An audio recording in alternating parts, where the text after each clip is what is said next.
What's going on, guys? Today's kind of going to be a different, feel of a video, more of a story time.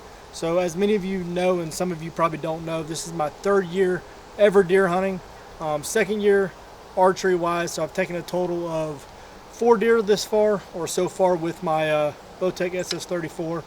So, but I've yet to be able to get a hold of a buck. So kind of been on a hunt for, I don't really care about antler size.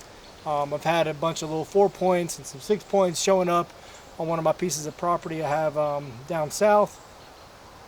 So long story short, we ended up getting an opportunity at a buck.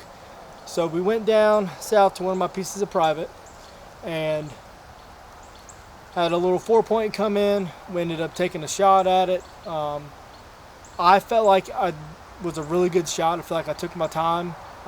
Had really decent blood. Arrow was kind of iffy, but so this is going to be the story of, I guess, that deer.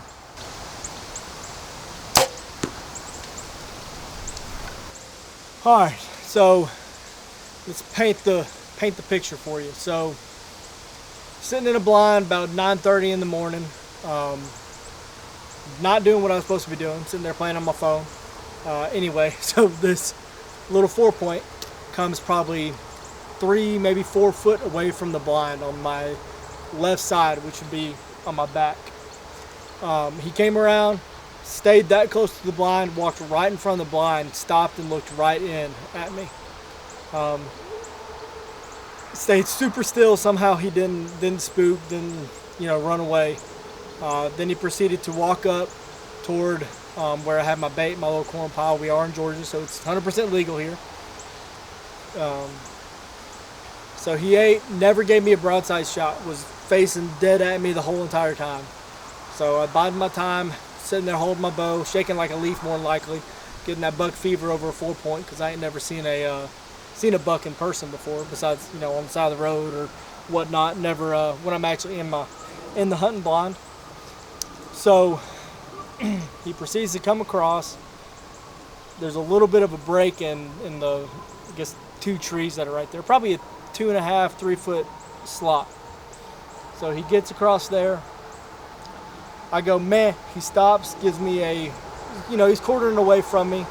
But I give him a meh, and he stops, turns right at me. At that point, I draw my bow, put my pin right behind his front shoulder, and let her eat.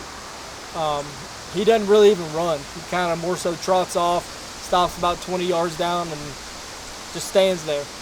Then maybe 2-3 minutes later, walks another 20 yards, just stands there. Then I'll lose him in the woods.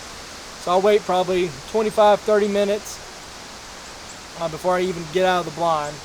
I go up, check my arrow. I have a little bit of white hair on my broadhead, which I shoot the G5 Megamesis this year. Not really too happy with having the white hair on my broadhead, but proceed to walk up the same path of the ridge that he took. Found some really good blood. I'll put a picture of it here. Then ended up tracking him for, I don't know, probably 100 yards, 125 yards. Still ain't able to find him, kind of losing blood here and there. So I call one of my buddies, Jonathan, who y'all have seen on the channel before as well. He comes out. We proceed to track this deer what feels like 1.5 miles. I'll put the little Spartan Forge thing up from how far we ended up tracking this deer. We tracked him all the way through a little creek, through some more brush, timber, out into a field where we eventually lost the blood trail. Well, this has all gone over a span of probably 4.5 to 5 hours of us tracking this deer. Now, there's not a dog in our area, so that wasn't an option. I live 2 hours away from this place, and I have a newborn at home, so really coming back the next morning wasn't really an option. So that's why we, spent 5 hours tracking this deer, trying to find him.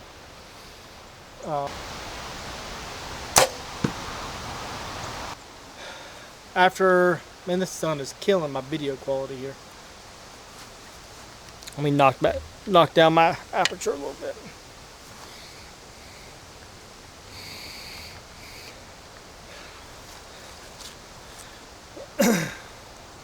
So we get into the field, we walk up and down this field through a bunch of beds. I mean, there are beds galore in here. No signs of them, no blood. Like I said, we lost blood going into the field. So we ended up calling it, and walking back after, like I said, 4.5, 5 hours of actually tracking this deer and trying to find them. So, hey, can y'all stop? I'm trying to make a video here. So, long story short, how it is, I ended up going home, felt absolutely terrible, considered selling all my hunting stuff, considered putting my bow up, only shooting 3D, because that's the last thing I want to do is injure a deer or injure any animal, needless to say. So yesterday, I'm sitting on my couch about 4 o'clock, and lo and behold, I get a notification from my camera, and it's this little 4-point showing back up, already eaten. Unfortunately, he doesn't give me a really good picture of him, just the neck. I'll post it here. But he's definitely him, same exact antlers, and he's sat there for probably 10 minutes eating. So it makes me feel really good. So I'm saying all this to say, for all you new hunters out here, if something like this happens to you, just know that, it not necessarily wasn't your fault or was your fault, but that it does happen and that you can overcome it and get back out in the woods. Don't let one shot define your whole life, long goal of becoming whatever kind of hunter you want to become. As long as you're doing stuff legally and trying to be as ethical as possible, that's what matters. So just kind of, wanted to feel like I needed to step on and say it. I want this channel to be as transparent and honest to y'all as it can be.